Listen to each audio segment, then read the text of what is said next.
announcement. If you get rich enough and powerful enough, then even if you become the mediator, you can at least lobby the government for legitimacy. Strange. We're very attached to the idea that things just keep getting better for every new generation. Like how before there weren't any iPads, but now we all have iPads. Fruit Ninja. Sadly, that steady march of progress narrative doesn't really hold up. Of course, a lot of things are better now than a few generations ago, don't get me wrong. However, the unfortunate reality is that there's a disturbing trend with work today. New jobs are declining in quality across a lot of different and incredibly important metrics. And you probably already know that. Odds are, your job sucks. But it's often hard to take that personal experience and put it in the context of a whole economy. Because whatever you're picturing, however horrible you're imagining the general state of work being, I guarantee what I'm about to talk about is a lot worse.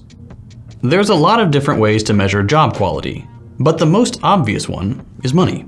Jobs don't pay as much anymore. For starters, pay has not kept up with productivity.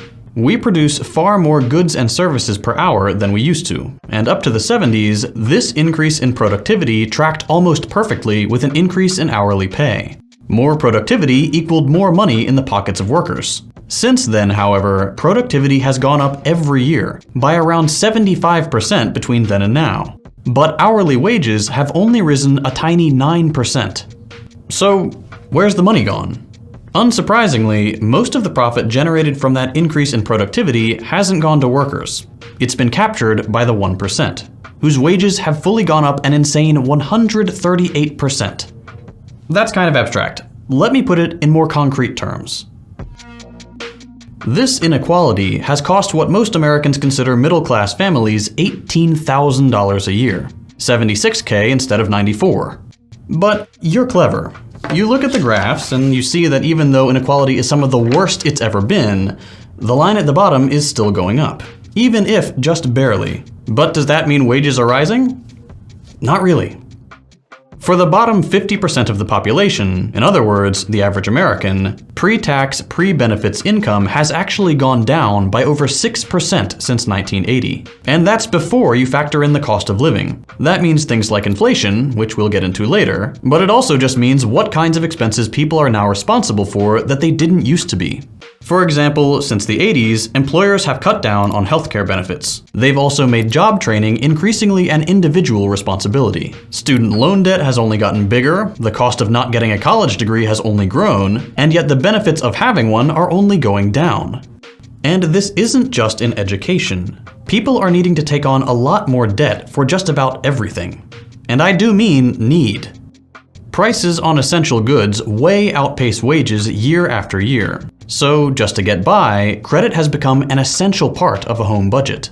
This is part of a larger trend within neoliberalism, where responsibility and cost for all sorts of things, like job training, healthcare, and retirement, are shifting increasingly onto the shoulders of individuals who are making less and therefore need to resort to debt to get by.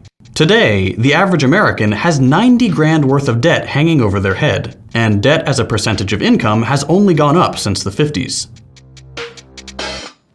All this has another effect on work. Not only do we work for less on average, we also work longer.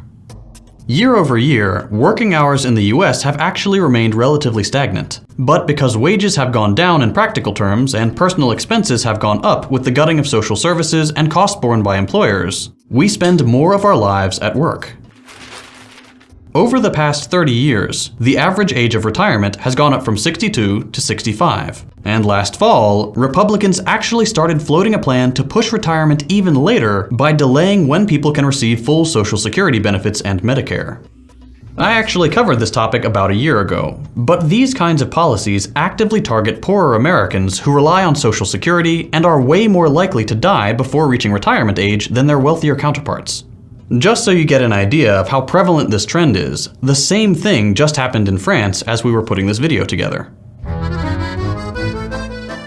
The country is on fire because, despite disapproval from the overwhelming majority of French people, the neoliberal President Macron raised the retirement age by going around the parliament. Like the Republicans did in the fall with their plan to make Americans work longer, Macron cited budget concerns and the upcoming insolvency of these retirement funds. But make no mistake, the reason retirement funds are going to be insolvent isn't because people aren't working hard enough, but because the wealth that they produce isn't going in their pockets or into funding these necessities. It's going to billionaires. But let's get back on track. None of these trends are helped, by the way, by another aspect of job quality that keeps declining: security. More and more people are being brought into more precarious work on an intermittent, irregular, or contractual basis. The new name for it is quiet hiring. But for years now, companies like Uber and their gig economy clones have been selling it as flexibility. Jobs are less secure today than in the past. You're more easily fired. Protections for workers are less well enforced under contractor status. Unionization is either impossible or downright illegal. And neither pay nor benefits are nearly as good, with the latter rarely ever being provided. And it's not restricted to just one or two sectors of the economy. These jobs are everywhere. 53% of people between 18 and 34 and who work in the gig economy do so as their primary income source. And according to a Princeton study, 94% of the net employment growth in the US between 2005 and 2015 has been in, quote, alternative work arrangements, meaning independent contractors, temp work, and freelancing are basically the only new jobs our economy is producing. The consequences are bleak. Unreliable work comes with a lot of insecurity. We know that capitalism regularly spirals into recession, around every 5 years at this point.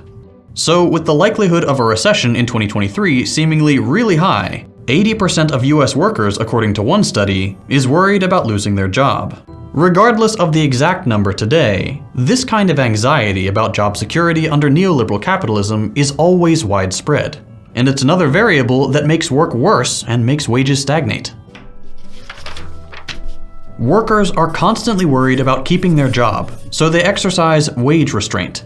They don't ask for a pay raise despite needing it because they're worried it could get them fired. This isn't helped by the fact that neoliberal politicians actively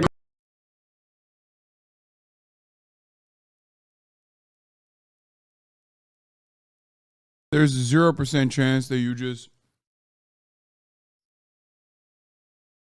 said that like what he's talking about is similar to what like artists that work on commission even before or after artificial intelligence art gains more prominence. Like there's no way, right?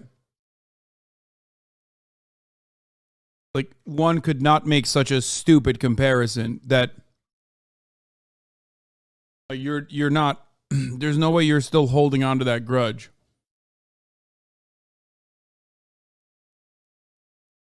Like saying, you know, you told artists to adapt and overcome and utilize AI as a tool in their tool belt.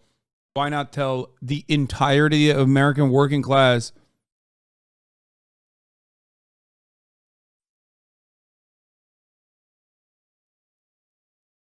to adapt and overcome? Brother, they're not getting fucking pushed out of the marketplace. They're not selling commissions on the side. Okay?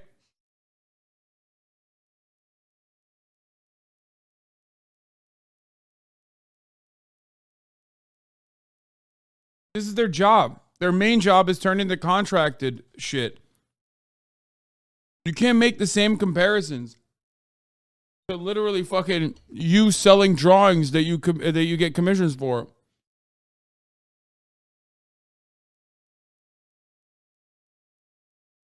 There's no point in history where like art has ever been people's like main fucking jobs in the same way that you would describe the rest of the fucking economy.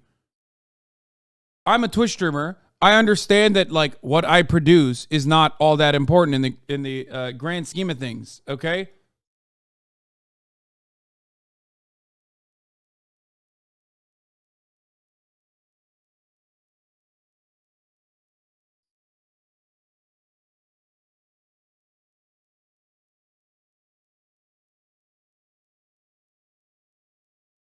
What? Artist is a job? That's not what I'm talking about. I'm talking about fucking selling commissions. I have defended artists time and time again. Obviously, art and the arts in general are tremendously important for societal development. I'm not a fucking STEM lord. I'm not a stem cell. Just stop, Hasan. You know nothing about artist work. Yes, I know. You're right. I don't. I've never been an artist. I don't understand it. It's your struggle. Only you get it. You're going to keep living your fucking boho chic lifestyle, funded and facilitated by other wealthy people or your wealthy parents, just like every fucking artist did permanently. I'm not talking about motherfuckers that are doing like graphic design or visual work for a company that are getting priced out. I'm talking about the comparison between AI art, okay, and artists who are selling their artwork as commissions or on a commission basis. Why are you acting like a douche, bro? Because it's so fucking frustrating to me that the service sector is like pretty much the only remaining sector for the American working class. Half of these guys who want to sell fucking artwork literally have to do the gig economy work, not realizing that there's no comparison to make between the two, because if their gig economy work was actually full-blown employment, they would have all the time in the world to make all the fucking paintings that they want to.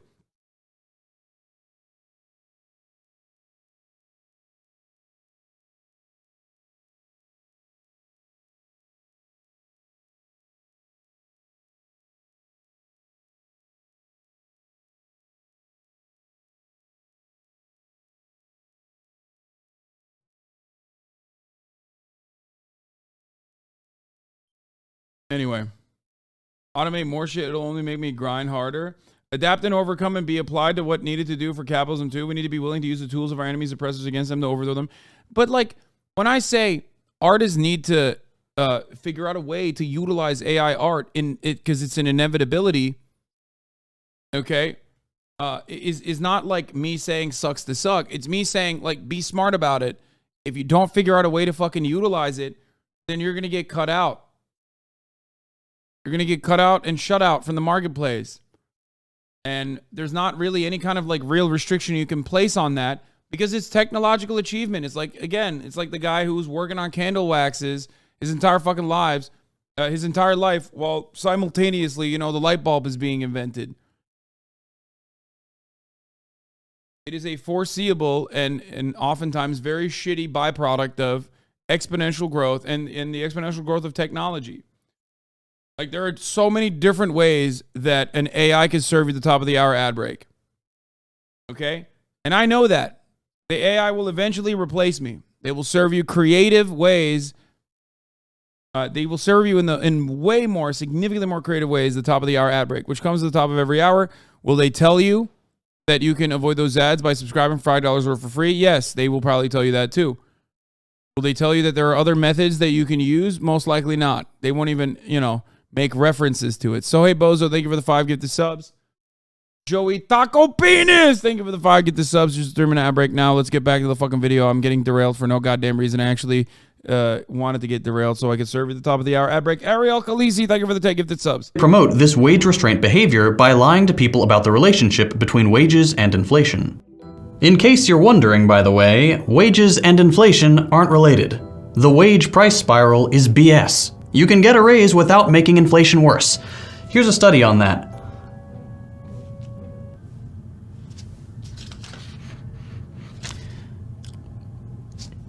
I think I forgot to print that one. Okay, here we go. Proof is on the bottom of page 5, top of page 6. We got too many printouts here. Let's move on. Look, if that wasn't enough, kids aren't being spared from declining job quality either. Child labor laws are starting to come down all across the country. According to the Economic Policy Institute, 10 states are introducing or have already passed legislation weakening child labor laws, despite the fact that violations of child labor protections are actually on the rise. Saying it like that is a little vague. Let me read you some details off the list of these bills. Thoughts on this guy being a tanky? I hope he fucking drives a tank to your house, okay?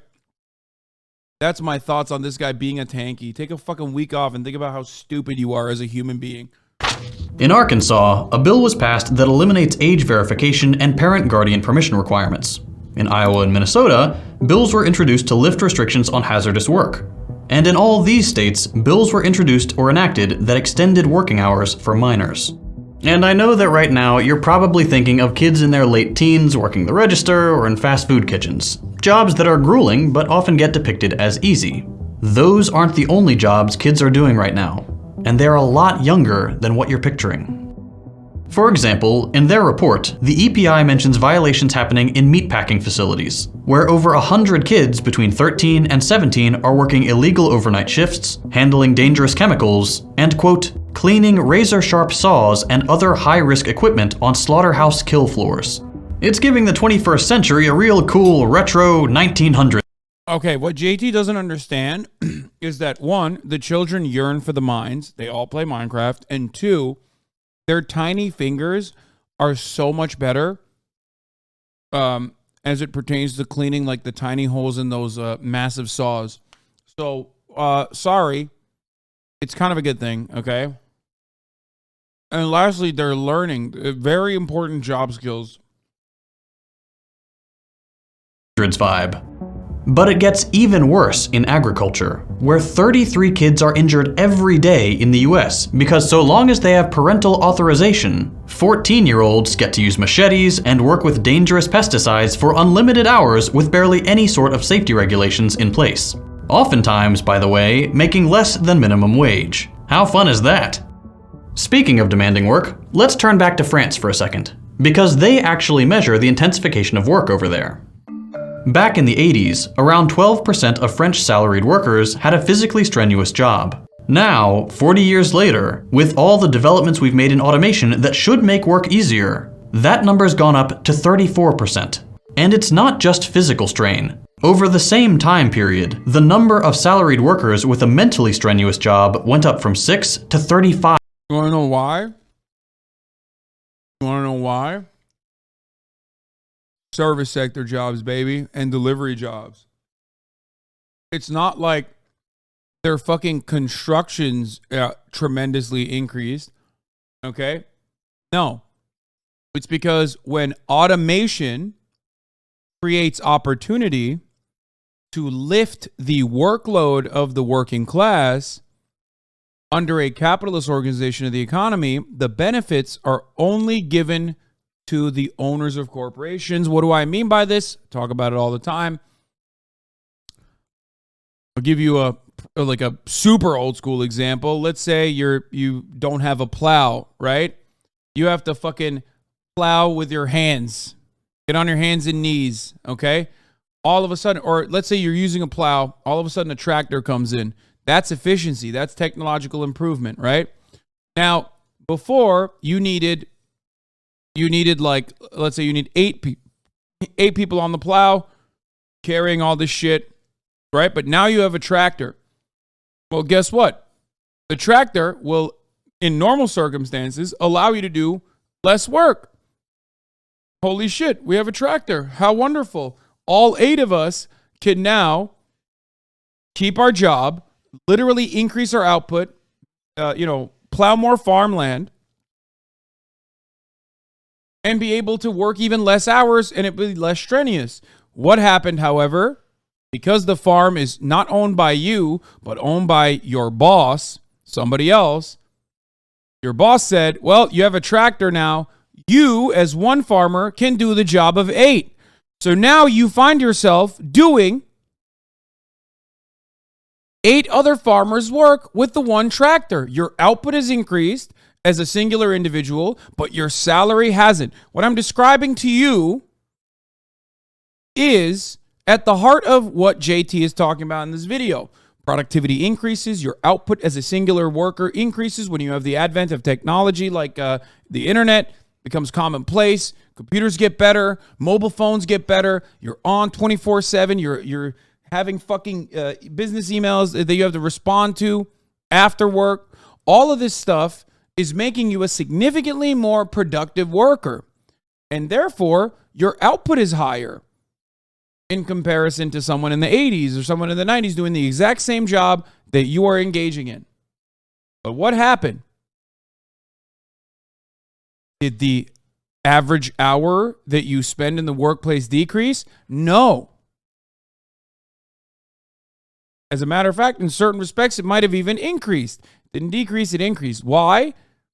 Because They fired all the other workers because they can make you do the job of 8. So what do those 8 other workers do? Well, they have to get a job or else they die.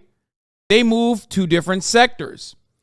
Why the most viable economies or the most viable sectors for regular working class people in the United States of America or even in France, comparable OECD nations, Western neoliberal nations, the most viable industries are service sector jobs where you can go and become a delivery driver. You can go and work at a retail job. You can go and work at a restaurant. These are really difficult jobs. They're very strenuous jobs. So that's the reason why in France, over the course of the time frame that they were looking at, the amount of physically tasking jobs has increased. The percentage of physically tasking jobs have increased. Because technological achievements do not work in favor of the working class under a capitalist organization of the economy. Your bosses will utilize that to their advantage to make sure that the profit margins are higher than before. Okay? 5%. If we can assume that these numbers are relatively generalizable to a similarly developed country like the US, more Americans, contrary to the popular narrative, have harder, not easier jobs. By and large, the increase in productivity, the leaner operations, and the more efficient pace of work that came with advanced technology mean a lot more intensive a turnaround for workers today than at any other point in history. But let's give up the national lens for a second. A lot of the idea that work keeps improving probably comes from the fact that the US has moved from a manufacturing and manual labor economy to a service economy, jobs that are widely and unfairly considered easy. But let's, for the sake of argument, say they are easier. Just because Americans aren't in factories as much as before doesn't mean those jobs have disappeared. Work hasn't gotten better. All that's happened is that these factory jobs have been thrown onto other people's backs who just happen to live in other countries.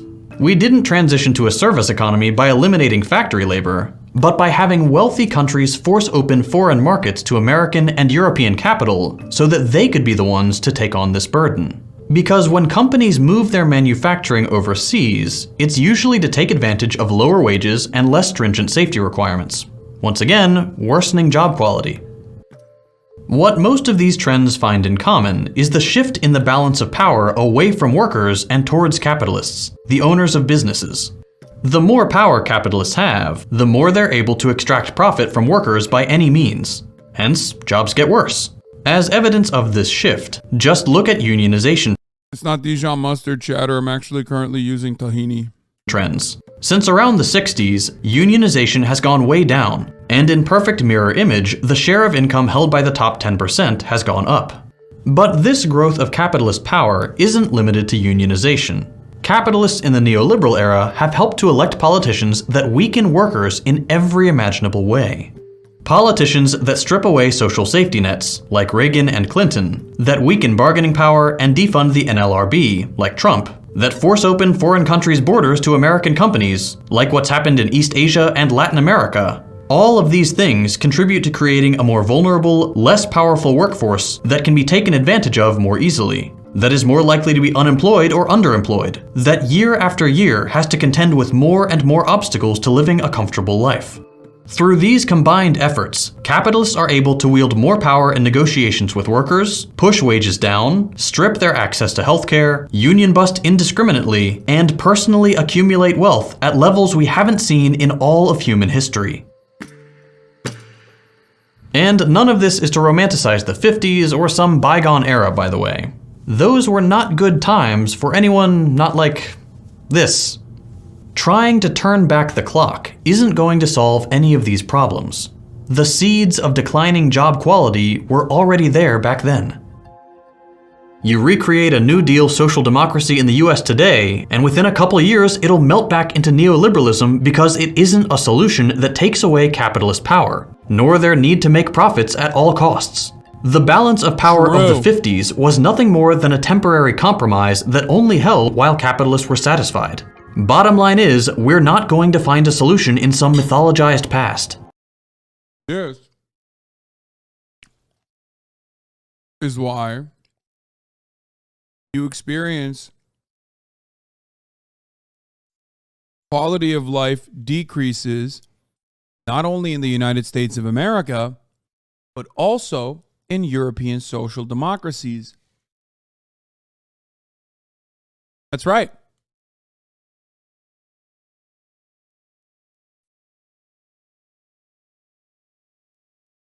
That's why it's happening. Because when there is a nationalized program, or there are social safety nets that could be privatized or diminished, capitalists will absolutely eviscerate it slowly but surely, no matter how powerful and how popular they are. And what you're seeing in Europe and what you're seeing in Canada as well is exactly that. They need to find new profit sectors, or new profit vectors, in the form of new sectors that could be privatized. So what do? They underfund socialized entities dramatically. Then they point to how fucking underperforming those entities are, like public education, like social health care, like socialized medicine in Canada. They point to how bad that is. And then they go, we need to bring in private medicine. That's how this works. Same thing is happening in the NHS. How many years of Tory austerity has the NHS had to withstand? You think that shit sucks for no reason? That's the reason.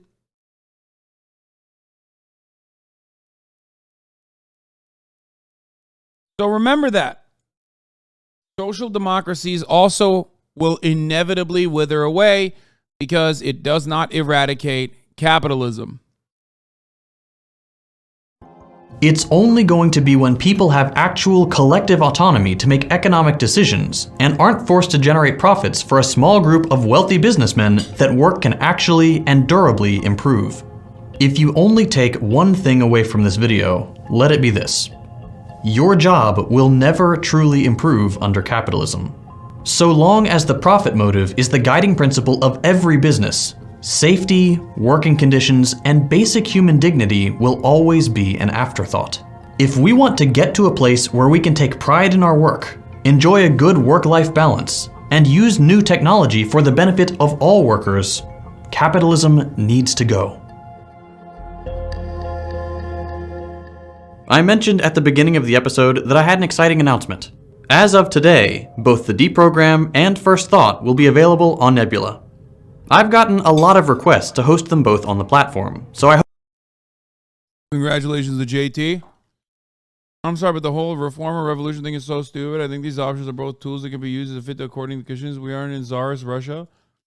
Who are you talking to, bro? Like, who are you talking to? So what's the option? Sit here and rotting in neoliberal hell and reject social democracy? There's no mythical rising up of workers. The conditions don't call for it. Yeah, I know, but I don't think JT has ever fucking advocated for like immediate revolution. So I don't know where you got that fucking idea from.